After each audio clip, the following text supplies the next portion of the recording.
Assalamualaikum warahmatullahi wabarakatuh.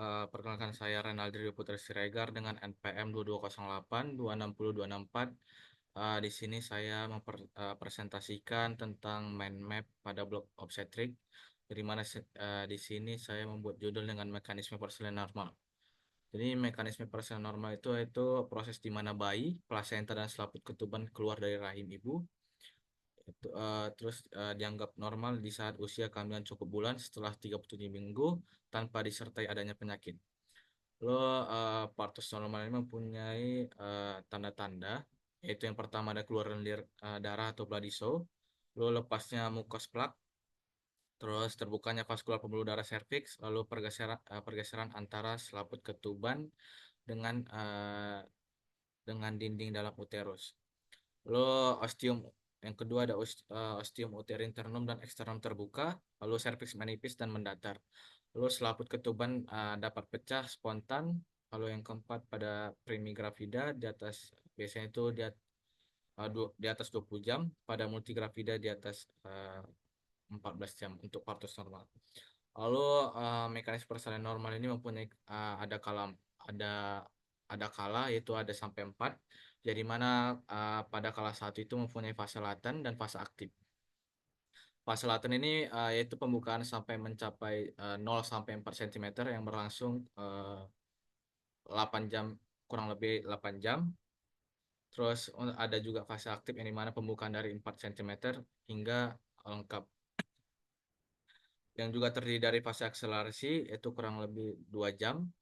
Lalu fase dilatasi maksimal kurang lebih 2 jam juga. Lalu fase deselerasi yaitu kurang lebih juga 2 jam. Lalu ada juga pada kala 2 yaitu dimulai pembukaan serviks telah lengkap, yaitu lalu berakhir saat bayi telah lahir lengkap, lalu his menjadi lebih kuat, lebih sering, lebih lama, sangat kuat selaput ketuban mungkin juga pecah spontan pada awal kala 2. Lalu juga ada kala 3 yang dimana dimulai pada saat bayi telah lahir lengkap, lalu berakhir di saat lahirnya plasenta. Lalu lepasnya plasenta dari insersi yang ditandai perdarahan baru atau dari tepi atau marginal, yaitu tidak disertai perdarahan. Jadi pada keadaan normal kontraksi uterus bertambah keras, lalu fundus tinggi pusat, plasenta lepas 5 sampai 15 menit setelah bayi lahir.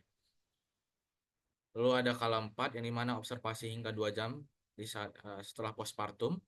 Hal-hal yang diperhatikan itu vital sign ibu dalam batas normal, lalu kontraksi uterus baik, lalu perdarahan per vaginam di bawah 500 cc.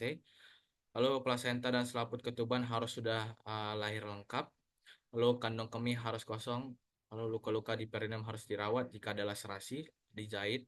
Lalu resum keadaan ibu dan janin. Lalu di saat mekanisme persalinan normal ini bisa dilakukan partograf di saat fase aktif. Lalu pada kala satu itu ada namanya pemeriksaan dalam, yaitu pemeriksaan VT, di mana itu bisa memakai sarung tangan, terus lihat pembukaannya sudah pembukaan berapa. Terus pada kala 2 itu di saat bayi lahir, kepala kan jika kepala di bawah maka dia lahir duluan, lalu di saat lalu dia akan mengalami putar paksi, lalu uh, di saat kala 2 itu di saat kepalanya sudah keluar lalu kita lap mukanya terus kita lihat apakah ada terlilit tali pusat. Jika terlilit mungkin kita pisahkan agar tidak terlilit, lalu ditahan kepalanya lalu akan putar paksi, lalu telusuri hingga ekstremitas. Setelah itu uh, diangkat bayinya lalu lanjut ke kala 3.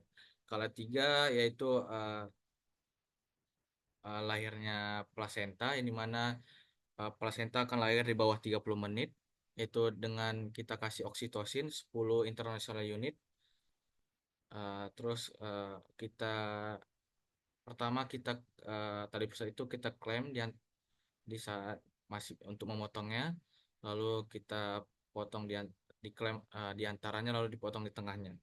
Lalu kita tunggu hingga maksimal 30 menit. Lalu Untuk kala 4 tadi untuk pemeriksaan vital sign pada ibu.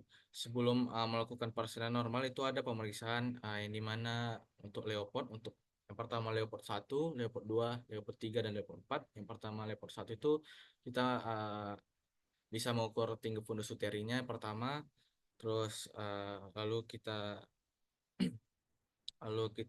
raba pada, suruh ibunya bertekuk kaki, lalu kita raba pada bagian fundus uteri apakah terlihat situ bokong, lunak apa tidak, keras apa tidak. Terus pada leopard 2 dilihat mana mana yang punggung yang datar dan mana yang ekstremitas. Lalu pada leopard 3 dilihat apakah itu dirasakan apakah itu bagian keras atau lunak. Terus pada leopard 4 kaki ibu didatarkan lalu dilihat pintu atas panggulnya udah pembukaan berapa. Lalu baru dilakukan persalinan normal. Mungkin sekian dari presentasi presentasi pada mind map saya. Mungkin kurang lebih kalau ada salah saya minta maaf. Mungkin lalu untuk referensinya ada Cunningham, McDonald yaitu Obstetric William, edisi ke-26. Lalu ada Sarwono, Yayasan Pustaka Sarwono, ilmu kebidanan. Lalu ada eh, mekanisme dan manajemen normal obstetrik, ginekologi dan reproduksi medicine, yaitu 2019 yang ditulis oleh Thornton Brown. Mungkin itu untuk referensinya. Mungkin sekian dari saya. Wabillahi taufiq wal hidayah. Assalamualaikum warahmatullahi wabarakatuh.